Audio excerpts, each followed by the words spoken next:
السلام عليكم إخوة الأعزاء. أخوكم آزر بنونو باش نحكي لكم على نقطة مهمة جدا في الموسيقى العربية، اللي هي تنفيذ التقسيم. شنو هو التقسيم في حد ذاته؟ التقسيم هو نجم نقوله خط لحني، خط لحني يتم تنفيذه في مقام ولا في طبع معين. ومنين يجي التقسيم؟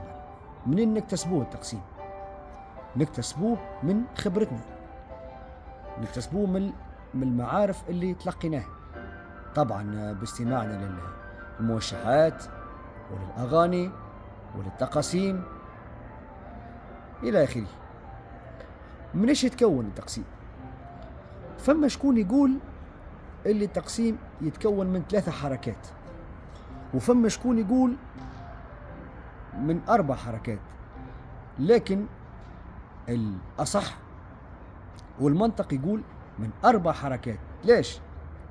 لأنه أول شيء في التقسيم الساعة نعملوا الاستهلال. شو معناه الاستهلال؟ الاستهلال هو الانطلاق من قرار المقام. مثلا ناخذ دو، مثلا دو صول صول لا سي دو ري مي دو ري مي دو دو سي دو، هذايا الاستهلال.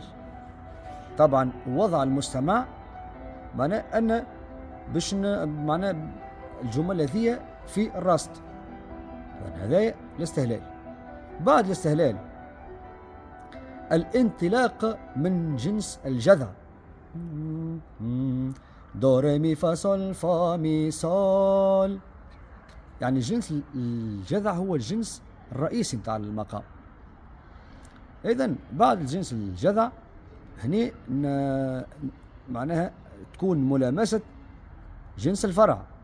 يعني الجنس الفرع هو الجنس اللي ننطلقوا منه معناها باش نعملوا الإمكانيات تاع المقام.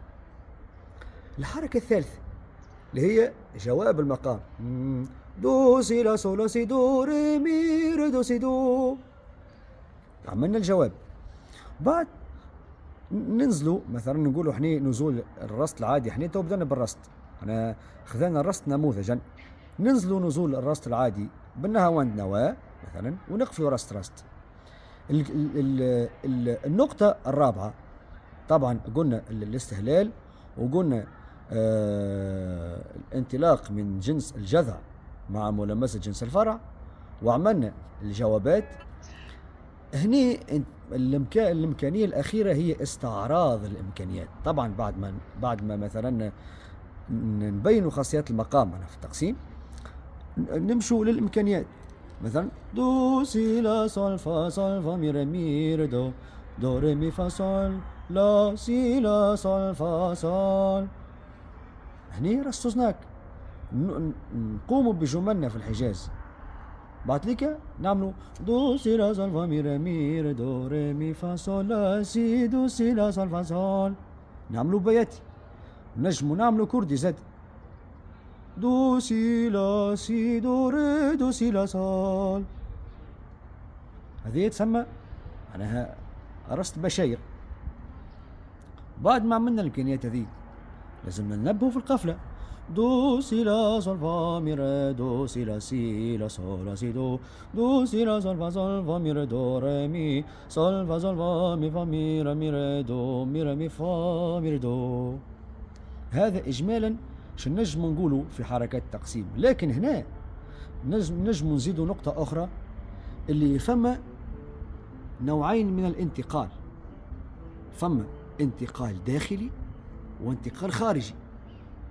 بمعنى الانتقال الداخلي هو داخل المقام، معناها أننا معناها نعملوا أجناسنا العادي، نحبوا معناها نعملوش إمكانيات، نبينوا خاصياتها، نعملوا إمكانيات كذا. وفما الانتقال الخارجي هو يكون خارج المقام، بمعنى يعني أن نعملوا مقامات أخرى، يا إما تكون على نفس درجة المقام أو على درجة أخرى. وشكرا لكم على حسن الإصغاء، وإن شاء الله في فيديوهات أخرى باش نتناولوا المقامات وباش نتناولوا معنا برشا مواضيع موسيقية تهمكم.